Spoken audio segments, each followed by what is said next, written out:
Защото голям е гневът и яростта, които Господ е произнесъл против тия хора, против този народ. Еремия, 18 глава. Може би някои се чудят, има ли някаква надежда? Те може да си мислят, прекалено далеч сме отишли. И сега има ли някаква надежда за нас? Да, много надежда. 18 глава, 7 стих. Както бих рекал, когато бих рекал за някой народ или за някое царство, да го изкореня, съсипя и погубя. Трябва да разберем тази тенденция и наклонност на осъждане, изкореня, съсипя, погубя. Това не е една постоянна тенденция. Когато и да има предупреждение и заявление на съд, на осъждение, никога не си мисля, че това е окончателно и това е постоянно. Никога не си мисля, че се стигнал прекалено твърде отвъд границата.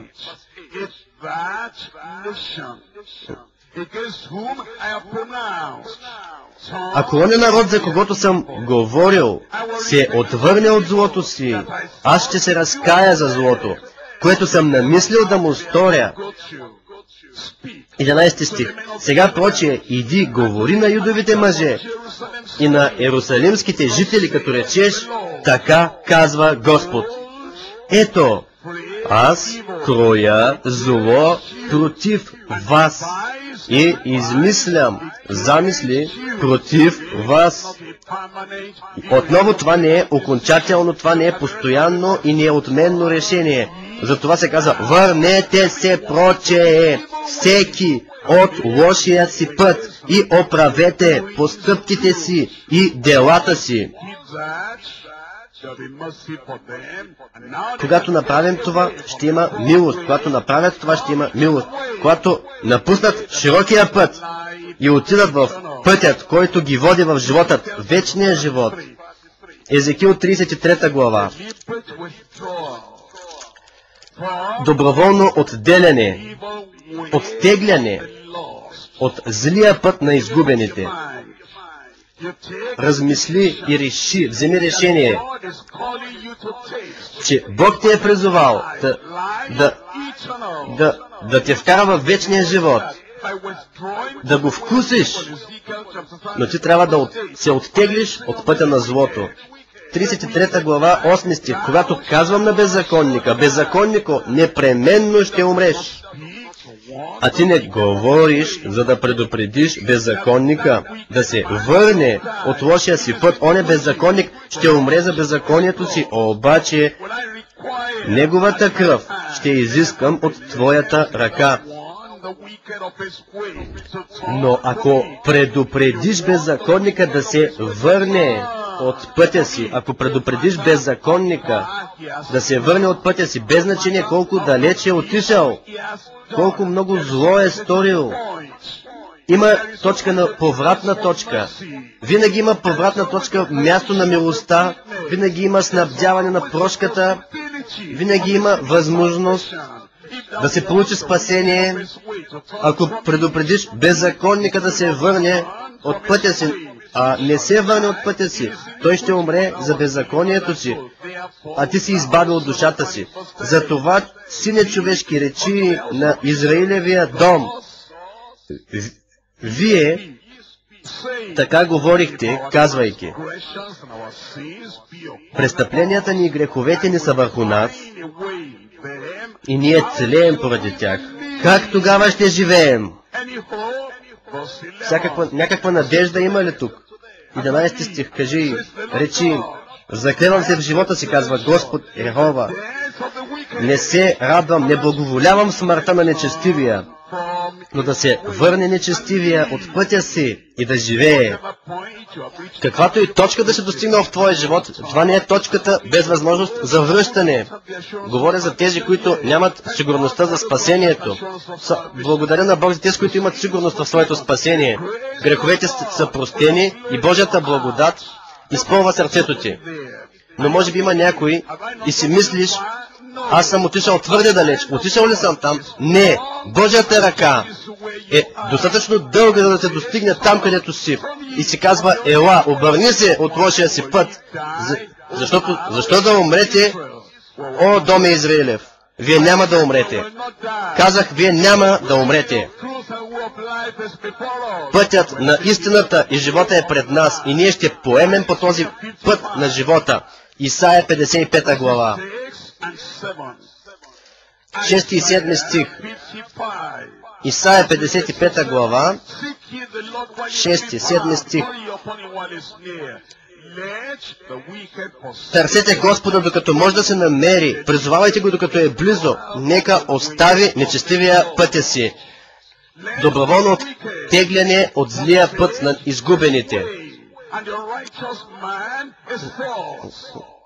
Търсете. Нека остави нечестивия пътя си и неправедния помислите си. Нека се обърне към Господа и Той ще се смили за Него, към нашия Бог. Защото Той ще прощава щедро.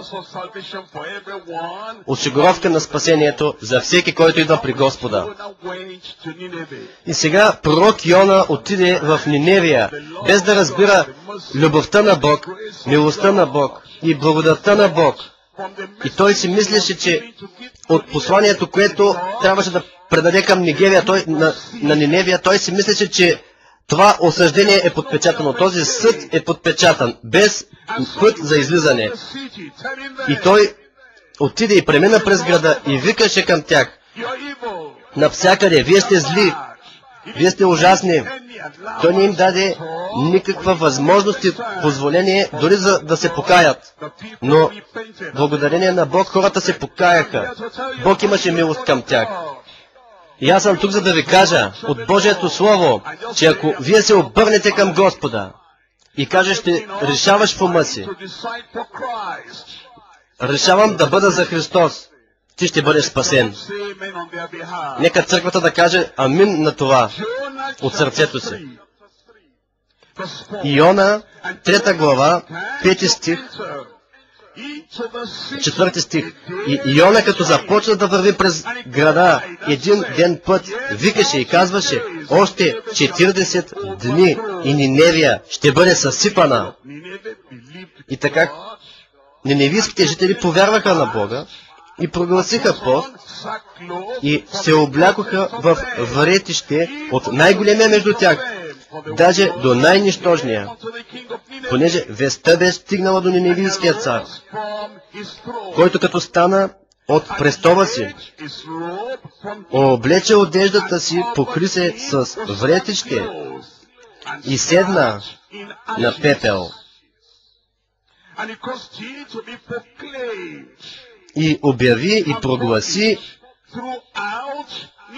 из Ниневия с указ от царя и от големците му с тия думи: човеци и животни, говеда и овци да не вкусят нищо, нито да пасат, нито да пият вода. Ето тайната да се избегне съда в 8 стих. Но човек и животно да се покрият с вретище и нека викат силно към Бога, да се върнат всеки от лошия си път. Това, което пророк Йона не включи в своето послание, царят на Ниневия го проповядва на останалия народ. Да, ние чухме за съда, ние чухме за нашето зло, ние чухме, че сме в момента на широкия път, който ни води в погублението. Кажи ни останалото. И ние можем да се обърнем. Кажи ни останалото. И ние можем да се покаем. Кажи ни останалото, че има надежда, че ако ние се оттеглим от пътя на изгубените, нека всеки да се оттегли от лошия си път и от злото, което е в ръцете ни. Кой знае дали Бог не ще се обърне и разкая и отвърне от лютия си гняв, та да не погинем. И Бог видя делата им, как те се обърнат